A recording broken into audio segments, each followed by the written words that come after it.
I know that by putting a fancy word in the title, some people may not bother to read this, thinking that there is nothing there for them.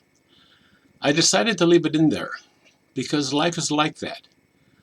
Growth requires that we stretch ourselves and learn new things, and those who don't want to grow will miss out on things, though they often won't know that they did because they didn't see what they might be missing. I use the fancy word because you will encounter Bible teachers who will use fancy words in their teaching, and the fancy words might intimidate you into thinking that they knew what they were talking about. I say this kindly, but this is a very important hermeneutical problem, and you will hear different things and you will need to answer it for yourself. The term hermeneutics has to do with how to interpret things. In this case, how to interpret the Bible. In this case, they will use another fancy word here, genre. Basically, what they're saying is that different types of writing require different ways of interpreting them. If a poem says that the cow jumped over the moon, we should recognize that this is poetry and is not meant to be taken literally. And so, no, a cow did not, in fact, jump over the moon. So too in the Bible, we have songs, proverbs, poetry, and apocalyptic literature, and we should not take them literally.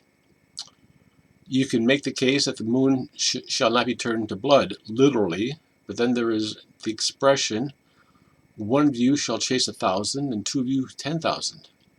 This expression is found 3 times in the Bible in various forms, Leviticus 26:7 and 8, Deuteronomy 32:30, and Joshua 23:10.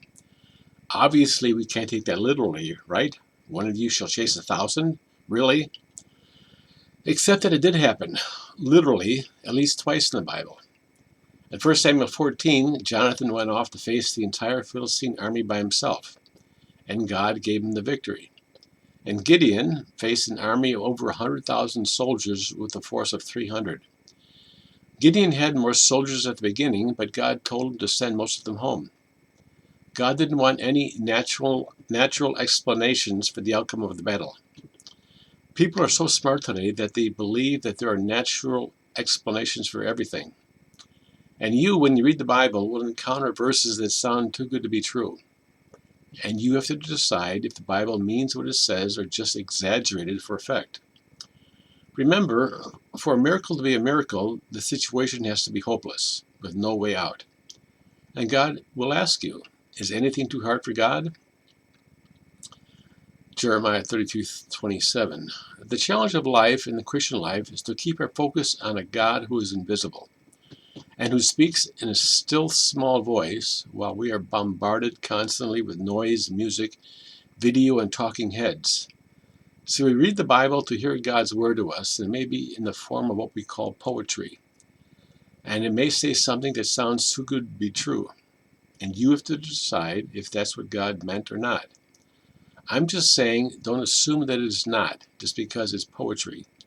You might just miss out on your very own miracle.